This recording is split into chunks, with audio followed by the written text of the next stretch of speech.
Welcome to The Explainer. Today, we're diving into a real paradox at the heart of the modern workforce. You see, there's this huge boom in artificial intelligence and new skills that's creating all sorts of opportunities. But, as a new report from the International Monetary Fund shows, it's also leaving a big part of the workforce behind.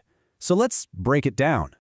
All right, here's our game plan. We'll start with the good news, this boom in new skills, but we'll quickly see how it's creating a seriously divided market.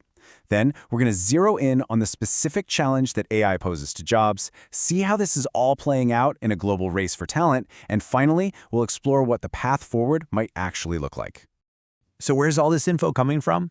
Well, our guide for today is this IMF staff discussion note, Bridging Skill Gaps for the Future. It is absolutely packed with global data analyzing this massive transformation, and we're going to walk you through its most critical findings.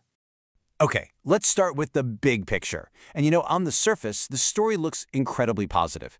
New skills are popping up at a dizzying pace, and employers are really hungry for them. Just let that sink in for a second. 1 out of every 10 jobs now demands things like data visualization or managing AI tools, skills that, honestly, were barely on the radar for most people just a few years ago. This isn't some small trend. It's a fundamental rewiring of what it even means to be qualified for a job. And yeah, this demand means more money in your pocket. The data is clear. Jobs that require these new skills come with a wage premium of over 3% in both the US and the UK. So it literally pays to learn these new skills. But, and this is a big but, here's where the story gets a lot more complicated. Because when you look closer, it's obvious these benefits are not being shared equally. Not everyone is winning in this new economy. So that brings us to the most important question, right? Is this rising tide of new skills actually lifting all boats? And according to this IMF report, the answer is a surprisingly clear and simple no. What we're actually seeing is a classic case of job polarization. You've got high-skilled professionals, think managers, engineers, they're doing great. And interestingly, so are low-skill service workers. The ones getting squeezed? It's the folks in the middle-skill workers in both white-collar office jobs and blue-collar trades. Let's take the US as an example. The overall effect on local economies is actually positive. A jump in demand for new skills pushes up average wages by 2.3%. Now, when people have more money, they spend it, and that creates more demand for local services, restaurants, shops, you name it. That's the mechanism that, in turn, helps out those low-skill service jobs we just mentioned. We see a similar thing, just smaller, over in Germany. But here's where we see a crucial difference. In Germany, that wage growth doesn't really create a significant number of new jobs overall. And this is our first big clue that new skills doesn't automatically equal more jobs for everyone. And now we get to the real heart of the matter. The story changes completely when we just look at AI-related skills. This is where that whole positive narrative of progress really starts to unravel for a specific group of workers. The IMF report flags this one key category of jobs that are really vulnerable.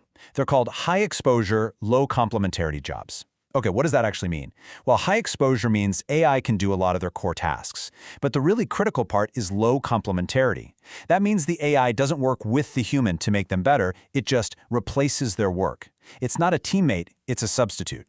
And the data here is absolutely stark. For this specific group of workers, a higher demand for AI skills in their area is directly tied to a predicted 3.6% drop in their employment over 5 years. We're not talking about job polarization anymore, this is just straight-up displacement.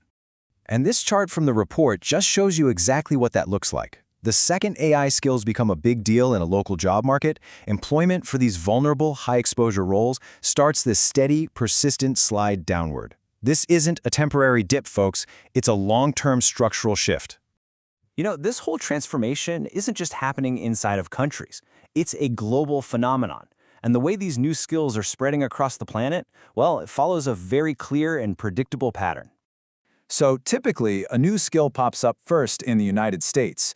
Give it about 2 to 4 months and it's in demand in other advanced economies like the UK. But it takes almost a full year, 8 to 9 months, for that same demand to reach emerging markets like Brazil and South Africa.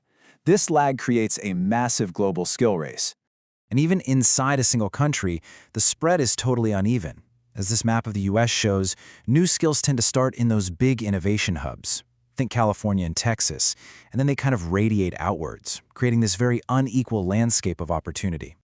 So, given this global race where skills are spreading all unevenly, the logical next question is, How can we possibly tell which countries are actually ready for this shift and which ones are at risk of getting left in the dust?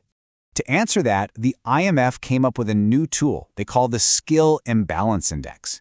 It's a simple but really powerful way to measure the gap between the skills a country needs and the skills its workers actually have. And when you use this index, you see these huge differences pop up. On one side, you've got countries like Sweden and the Netherlands with tons of demand for new skills, but a workforce that just can't keep up. And on the flip side, you've got places like Ireland and Poland with a really strong supply of skilled people, but not enough innovative companies to hire them. So, here's the most crucial point of all. There is no one-size-fits-all solution here. To bridge this skills gap, policies have to be perfectly tailored to whatever a country's specific imbalance is. The solution has to fit the problem. If you're a nation with high demand but low supply, like Sweden, you have to focus on your people, more worker training, stronger STEM education. But if you're a nation with high supply and low demand, like Ireland, the focus has to be on the companies. You have to stimulate innovation and improve their access to money so they can grow and soak up all that talent. And all of this leaves us with a final and maybe more profound question. We've talked a lot about wages and jobs, but this whole challenge with AI goes so much deeper. As it becomes a coworker for some, and let's be honest, a replacement for others, the real task is to build a future where work gives us more than just a paycheck. How do we make sure it provides a sense of purpose and dignity for everyone? Now that is the gap we truly need to bridge.